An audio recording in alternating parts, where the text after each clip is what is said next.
and what drew you to the 49ers? Looking for a team that was competitive and, you know, 49ers, obviously there's a connection with Kyle Shanahan and him as a head coach and the offense he runs. And that always has been something that I know it's a system I can be really good in. It's an offense I know I can excel at. So it was, to me, a very good fit between a good team in a good spot with a good coaching staff in some place that I can be a good player in. Hey, Alex, Nick Wagner from ESPN here.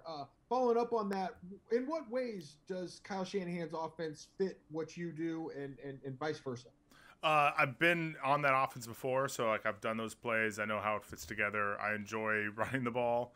I also just know what goes into putting together an offense, and I've been part of offensive Kyle has been a part of, and it's just it's a system that I know I do well in. That outside zone scheme, it's just something that my body type, how I can move, the blocks I've done before. It's something I'm comfortable with. I know I'm good at it. I'm confident in it, and I know I can do it well.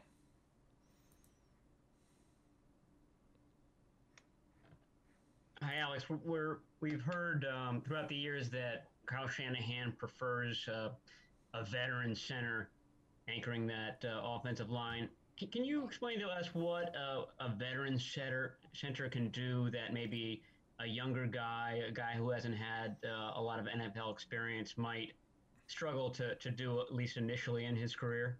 I qualify as a veteran, and the big difference is that as a center, you're doing a lot of directing traffic. You're doing a lot of communication with the whole offensive line. You have to have the experience of seeing the front. And why that happens is because the center generally has a very good view of the field. If you're a right tackle, you can't necessarily see everything over on the left side of the field. And a veteran center is able to see everything, to ID the front, communicate effectively. The better you can do that, the more you can get people on the same page, confident in what they're doing, and moving fast. It's also advantage for the quarterback if the quarterback doesn't have to worry as much about some of the stuff. You can trust the center. So the better the center can direct traffic and do that stuff, the better the offense can run. And I think I'm pretty good at that. I think I've had the experience. I've seen the field.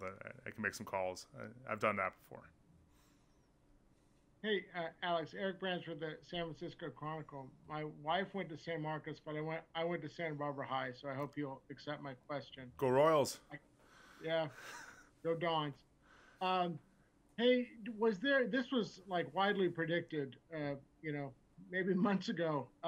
Did you talk to any other teams, and kind of at what point did you have at least total confidence or a strong sense you'd be going to the 49ers? Talked to some teams. I know, like, me and my agent sat down and looked at different places that might need a center and where they were and what their teams looked like. And we kind of had a feeling for places I wanted to think about. And at this point in my career, it is kind of, where do I want to play? And San Francisco was the place that made the most sense. And I'm excited to be here. Hey, Alex, it's Cam Inman of the San Jose Mercury News. You talked about the trust factor a quarterback has with the center. Have you had any interaction yet with Jimmy Garoppolo? And then also, have you had any with Trent Williams?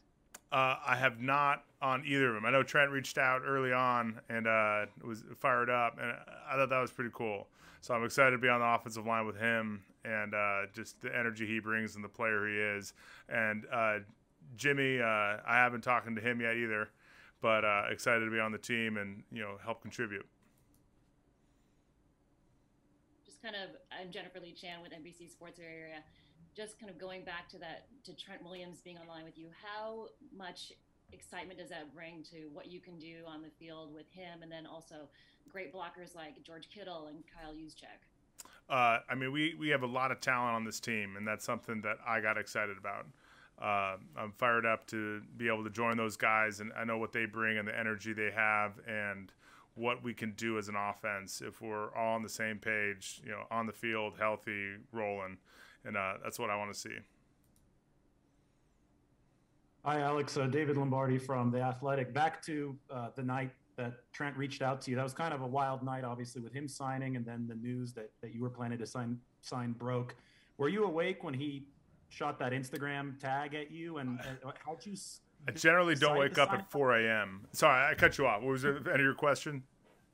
How'd you decide to sign at that point, or was he recruiting you still at that point? I mean, we were in negotiations. I know my agents were talking, and it was one of those things that we were honing in on. And, I woke up much later than 4 a.m., and my phone was exploding. It was exciting, and I'm fired up to be here. I don't know. You should have a counter for how many times I've said that. But, I wasn't awake, but my phone was very excited for me.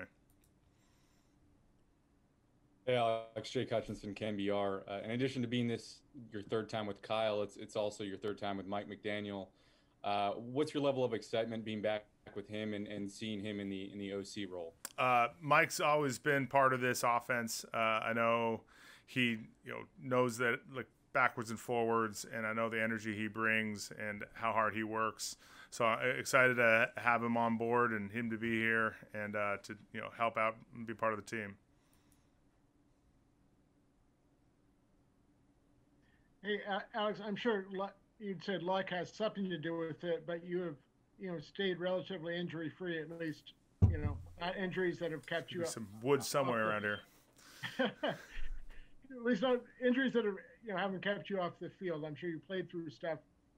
Do you have any, anything that you can explain as far as your durability? I mean, I work really hard to stay healthy. It's a full-time job to get your body right and to really make sure you're taking care of yourself. It's a lot of luck for sure, but it's also about taking care of yourself. Getting your sleep in, eating right. Just doing all the little things it takes. I also think trying hard on the field and going, 100%. Helps you kind of avoid someone rolling you up. You got time for two more for Alex, please?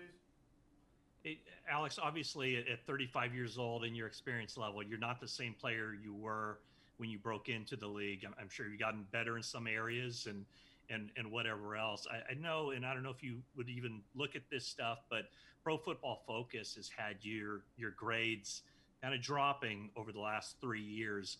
Do you take exception to that? Where do you think you are in your career as far as where your level of play is? Yeah, I mean, I'm an older player.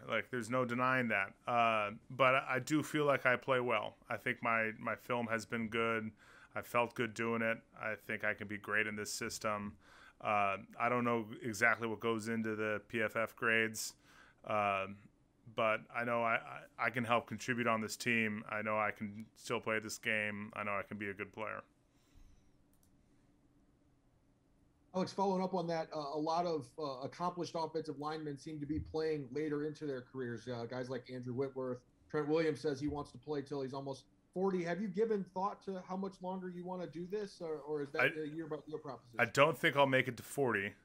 But I'm taking it, 1 year at a time, making sure I feel good, I can play good, I can be a contributor on this team. I think I played last year in Atlanta, and I felt good. I felt I could move well. I felt like I was still a really good player, and so I decided to come back in free agency and sign here. All right. Thank you, guys. Appreciate you all. Thank you. Did you enjoy that video? Make sure to check out these other ones.